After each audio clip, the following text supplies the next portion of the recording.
লাইলাতুল কদর, এই কদরের রাতটা হচ্ছে এমন রাত যেটা খায়রুম মিন আলফি শাহর, 1000 মাসের চেয়েও সেরা। 1000 মাস লাগাতার ইবাদত করলে যে সওয়াব, কদরের রাতে ইবাদত করলে এর সমান সওয়াব হবে নাকি? সমান হবে না। আল্লাহ তাআলা বলেছেন খায়রুম মিন আলফি শাহর, না এর চেয়েও শ্রেষ্ঠ, এর চাইতেও বেশি। 1000 মাসে, অর্থাৎ 1000 মাসে হয় 83 বছর 4 মাস। তো কদরের রাতে যদি আমরা ইবাদত করি তাহলে 83 বছর 4 মাস ইবাদত করলে যে সওয়াব, সে সওয়াব আল্লাহ তাআলা আমাদের আমলনামায় নসিব করবেন। তো আমরা যেন এই কদরের রহমত বরকত থেকে যেন আমরা বঞ্চিত না হই। তো রাসূল সাল্লাল্লাহু আলাইহি ওয়াসাল্লামকে সান্ত্বনা দেওয়ার জন্য, যে নবী আপনি চিন্তিত হবেন না, বনি ইসরাইলের অনেক লোক 1000 বছর হায়াত পেয়েছে, শত শত বছর ইবাদত করেছে, জিহাদ করেছে, তারা হায়াত পেয়েছে বেশি কিন্তু তারা কদর পায়নি। আর আপনার উম্মতকে আমি হায়াত দিয়েছি কম কিন্তু তাদেরকে কদর দিয়েছি। সুবহানাল্লাহ বিহামদি, লাইলাতুল কদর দিয়েছি, যে কদরের রাত 1000 মাসের চেয়েও সেরা। আগামী 1 বছরে আমাদের কি ঘটবে না ঘটবে আল্লাহ তাআলা এটার বাজেট করেন, এটাকে রিভাইজ করেন। সো এই রাতটা অনেক গুরুত্বপূর্ণ। তো এই কদরের রাত এটা কবে,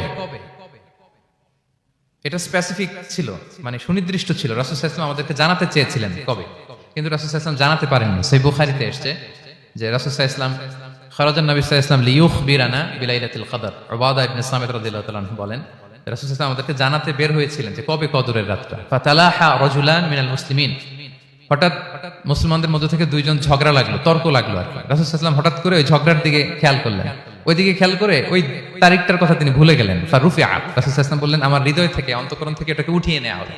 এখন আমি মনেই করতে পারছি না এটা কি 23 না 25 না 27 না 29, আমি মনে করতে পারছি না। এজন্য রাসূল সাল্লাল্লাহু আলাইহি ওয়াসাল্লাম বলেছেন যে তবে আমি এতটুকু মনে করতে পারছি, ফালতামিসুহা ফিল আশরিল আওয়াখিরি ফিল বিত্রি, রমাদানের শেষ দশকের বেজর রাত্রিগুলোতে তোমরা কদর তালাশ করো। বেজর রাতে যদি তোমরা কদর তালাশ করো তাহলে এই কদর সুনিশ্চিতভাবে তোমরা পাবে। এই 10 দিনের যে কোনো 10 রাতের যে কোনো রাত কদর হয়ে যেতে পারে, বিশেষ করে অড নাইটস গুলো 21, 23, 25, 27 এবং 29, যে কোনো দিন হয়ে যেতে পারে কদর। সো বুদ্ধিমানের কাজ হচ্ছে আমরা যেন রমাদানের শেষ 10 রাতে লাগাতার একইভাবে একই স্পিডে আমরা যেন ইবাদত করি। কোনো রাতে বেশি করলাম, হয়তো 27 রাতে আমি খুব ভাব গাম্ভীর্য নিয়ে, খুব আবেগ নিয়ে ইবাদত করলাম, কিন্তু হয়ে যেতে পারে যে এবছর কদর ছিল 25 রাতে, হতে পারে না? পারে। তো আমরা তো মিস করে ফেললাম। তো আমরা যেন মিস না করি। বুদ্ধিমানের কাজ হবে সমান তালে ইবাদত করা। এবং এটা এত গুরুত্বপূর্ণ, রাসূল সাল্লাল্লাহু আলাইহি ওয়াসাল্লাম এত এমফাসাইজ করে কোনো রাতের কথা বলেনি।